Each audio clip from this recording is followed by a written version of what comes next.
В руках специальный крючок с шелковой нитью. Узелок за узелком мастерица плетет тонкую сеть. Потом на ней появится уникальный узор.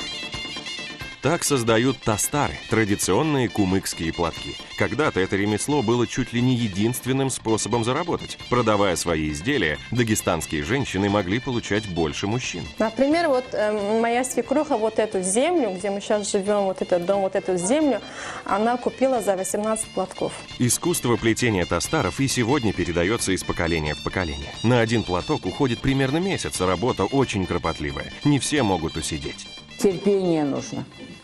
У кого терпения нет, вот у меня невестка. Я хочу ее научить. Мама, оставь меня, у меня терпения нету. Вот. А ее дочка уже научилась, 6 класс ходит. Все клеточки должны быть одного размера, так что помимо терпения нужен еще и математический склад ума. Где-то не так посчитаешь, все, платок бракованный. Если ошибку сделаешь, поправить невозможно. Распороть невозможно. Самое сложное – создать узор. Каждый уникален, но если все сделаешь правильно, получается невероятно красиво. Наверное, поэтому иметь тастар мечтает каждая уважающая себя модница.